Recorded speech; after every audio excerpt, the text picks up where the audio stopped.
Archaeologists recover 275 artifacts from mysterious Arctic shipwreck. Explorer John Franklin and his 128 crew members disappeared while searching for the Northwest Passage in the 1840s. In May 1845, two ships under the command of Sir John Franklin set sail from England in search of the elusive Northwest Passage between the Atlantic and Pacific Oceans. At some point during their treacherous quest, Franklin and his crew of 128 men mysteriously disappeared, never to be heard from again. Then, in 2014, Canadian archaeologists discovered the remains of one of the vessels, the H.M.S. Erebus, in the icy waters near King William's Island in Nunavut, Canada's northernmost territory. They located the wreck of the other ship, the H.M.S. Terror, nearby in 2016. While the COVID-19 pandemic initially delayed their exploration of the vessels, archaeologists are now back in action in the Canadian Arctic.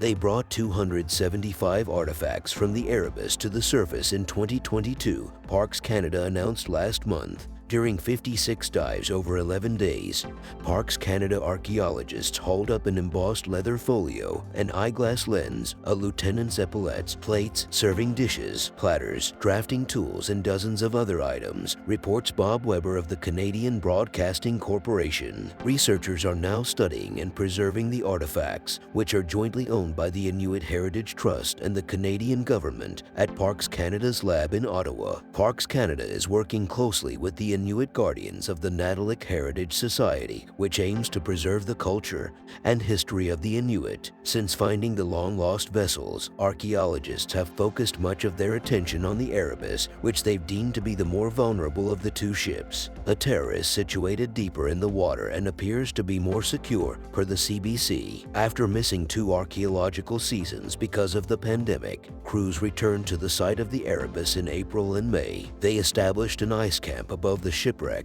physically inspected the vessel, and collected new survey and imagery data using a remotely operated vehicle called Deep Trekker. They returned in September with a scientific research ship called the RV, David Thompson, and a support barge named Kinnick Turjuak. During that mission, archaeologists were able to spend up to 2 hours at a time below the surface thanks to diving suits heated with warm water. They explored what they think is the second lieutenant's cabin for the first time, continued their excavation of what they think is the third lieutenant's cabin, and finished excavating part of the steward's pantry. They also noted physical changes to the wreck since their last visit more than 2 years earlier, which were most likely due to waves generated by wind storms, per Parks Canada. As Victoria Benzine reports for Artnet, officials suspect climate change may be leading to reduced ice cover and increased sea swells, which could be speeding up the ship's deterioration. Located in one of the planet's most unique and sensitive marine environments, the wrecks of H.M.S. Erebus and H.M.S. Terror are some of the best preserved wooden wrecks in the world, says Stephen Gilbolt, Canada's Environment and Climate Change Minister, in a statement. The important archaeological research on-site continues to advance our understanding of how changing climate conditions are impacting the region and helps us preserve